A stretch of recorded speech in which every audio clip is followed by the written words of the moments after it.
दिल्ली की सर्द रातों का एक अलग ही डर होता है। ठंड में लोग बाहर जाना पसंद नहीं करते थे।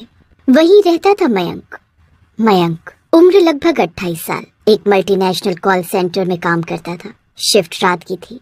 एक तो इतनी ठंड, ऊपर से इतने काम।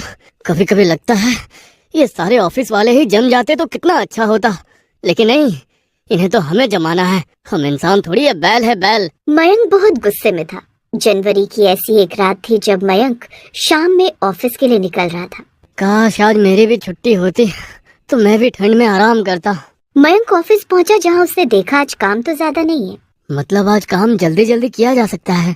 हे भगवान, तूने मेरी सुन ली। लेकिन उसको कहाँ पता था कि उसने अपनी किस्मत को खुद अपने हाथों दहशत में धकेल दिया है। ऐसा इसलिए क्योंकि उस रात वो थोड़ी जल्दी फ्री हो गया था, करीब 2 बजे। आज तो 1 घंटा मिल गया है। अब घर जाकर मस्त रात की नींद लूंगा। अभी ही निकल जाता हूँ घर के लिए। उसने सोचा कि अभी ही ऑफिस से निकल जाता हूँ, वरना कोई और काम दे देंगे। वो उसी समय ऑफिस से बाहर निकल जाता है और निकलते ही वो देखता है कि आसपास कोई गाड़ी नहीं है। एक तो सैलरी नहीं बढ़ा रहे हैं ये लोग, वरना अब तक बाइक ले ली होती मैंने। अब इतनी रात को कहाँ से ढूंढूं कुछ भी। चारों ओर बस कोहरे का समंदर और दूर से आती कुत्तों की आवाजें ही सुनाई दे रही है। वापस ऑफिस में ही चला जाऊं क्या? 1 मिनट कैब करके देखता हूँ, क्या पता वही आ जाए। मयंक ने मोबाइल निकाला, कैब बुक करने की कोशिश की, पर नेटवर्क गायब। सालों का नेटवर्क भी ऐसी जगह गायब हो जाता है। जब घर ही नहीं जा पाऊंगा तो सोऊंगा क्या खाक? सारा मूड खराब हो गया है। परेशान, निराश और थकान से भरा हुआ। क्या जिंदगी होती है कि इंसान की। बीमार होकर भी काम करो। हमसे सही तो जानवर है, अपने मन की तो करते हैं। वो अकेले बैठकर बातें कर ही रहा होता है कि तभी इस बीच पीछे से एक धीमी सी आवाज आती है। कहाँ जाना है? मयंक पहले सोचता है उसके कान बज रहे हैं, तभी फिर आवाज आती है। कहाँ जाना है? वो चौंका, पलट कर देखा। एक ई रिक्शा उसके पीछे रुका था और ड्राइवर के चेहरे पर एक कपड़ा बंधा था।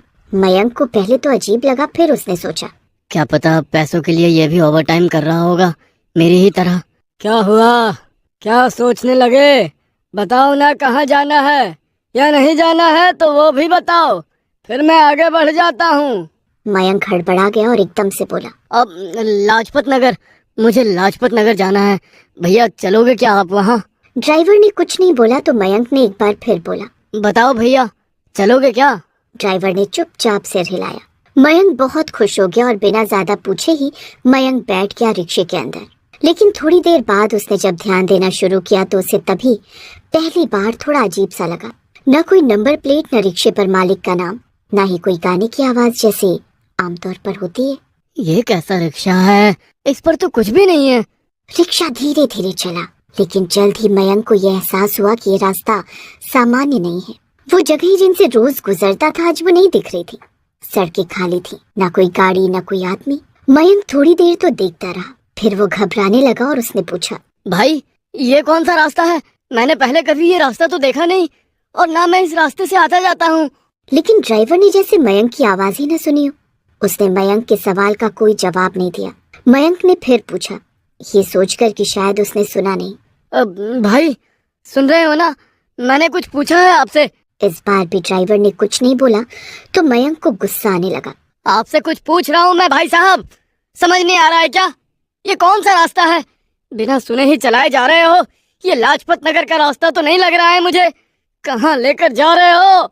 अब इस बार ड्राइवर ने मयंक की बात सुन ली और ड्राइवर ने गर्दन घुमाई, पूरी की पूरी गर्दन मोड़ ली, जिसको देख मयंक की सांस अटक गई। एक पल को उसको लगा जैसे पैरों तले उसकी जमीन खिसक गई हो। कौन हो तुम? बताओ ना, कौन हो तुम? अब मयंक बहुत डर गया था। जाने कौन है ये आदमी? उसने ध्यान से देखा तो इस ड्राइवर के चेहरे पर कपड़ा था। अब तेरा वक्त आ गया है, यहीं तक था अपना सफर, अब रास्ता खत्म हो। मयंक ने डर के मारे उछलकर कूदने की कोशिश की, लेकिन उसके शरीर ने काम करना बंद कर दिया था। उसकी सांस तेज हो गई। उसे सामने अंधेरे में एक टूटी हुई दीवार दिखी जिस पर लिखा था, स्वागत है आत्माओं की बस्ती में। ये सब क्या हो रहा है? मुझे कुछ भी समझ में नहीं आ रहा, मैं कहाँ आ गया हूँ? सोचते सोचते मयंक बेहोश हो जाता है। जब आँख खुलती है तो वो एक वीरान जगह पर पड़ा होता है। 1 घंटे बाद मयंक को होश आ जाता है तो वो ये सब देखकर चौंक जाता है।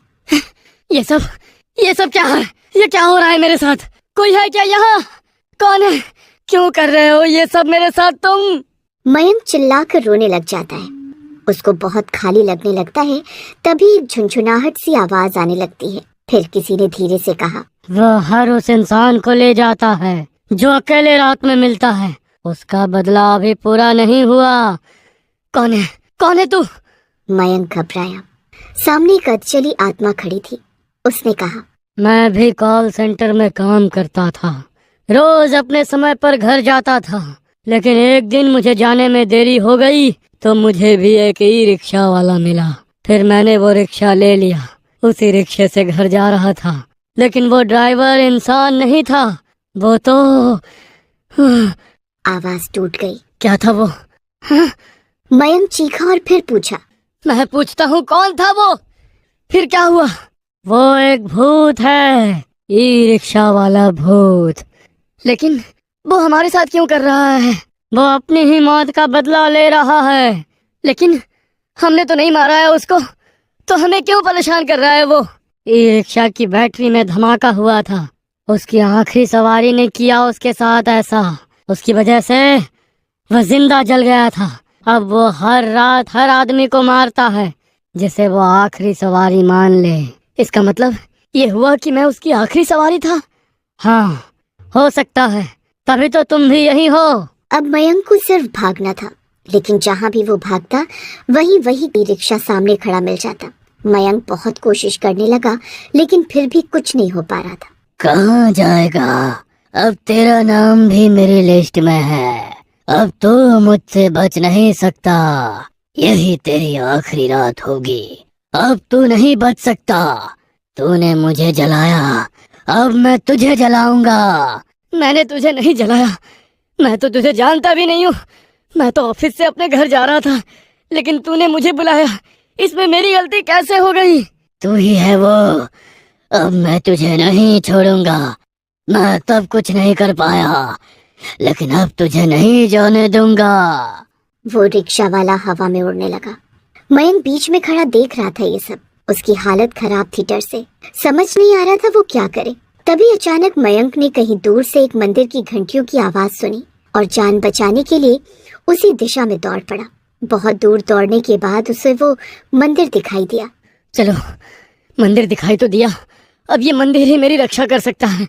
वो मंदिर की ओर बहुत तेजी से दौड़ा, लेकिन जैसे ही वो मंदिर के करीब पहुंचा, उसके कदम अपने आप रुक गए। ये क्या हुआ? मयंक की नजर जमीन पर पड़ी तो उसने देखा जमीन पर एक लकीर बनी थी। उसके एक तरफ जीवन था, दूसरी तरफ मृत्यु। उसको जैसे ही जीवन दिखा वो उसकी तरफ जाने लगा, लेकिन जा नहीं पा रहा था। लेकिन फिर भी वो कोशिश करता रहा, लेकिन उसका शरीर उस लकीर को पार नहीं कर पा रहा था। ड्राइवर फिर आया। इस बार उसने अपना कपड़ा उतार दिया। उसका चेहरा जला हुआ था। मेरे साथ चल, अब तू भी वही बनेगा जो मैं बना। नहीं, मैं तुम जैसा नहीं बन सकता हूँ। मुझे अभी जीना है, काम करना है, मुझे जाने दो। लेकिन ड्राइवर ने उसको नहीं छोड़ा। अगले दिन दिल्ली के अखबारों में एक खबर छपी। एक युवक का शव पुराने कब्रिस्तान के पास मिला। उसके पास कोई दस्तावेज नहीं, केवल एक जल चुकी कॉल सेंटर की आईडी कार्ड। पुलिस को उसकी मौत का कारण समझ नहीं आया। शरीर पर न कोई चोट न कोई घाव, बस चेहरे पर गहरा डर। शहर में अफवाहें फैलने लगी। कोई ई रिक्शा रात 2:30 बजे बाहर आता है और जो उसमें बैठता है वो फिर कभी लौट कर नहीं आता। कुछ लोगों ने कहा, हमने खुद देखा है वो रिक्शा हवा में उड़ता है। और तब से दिल्ली में एक नियम बन गया, अगर रात 2:30 बजे कोई ई रिक्शा बिना आवाज के आए तो मत चढ़ना। वो हो सकता है भूतिया ई रिक्शा वाला।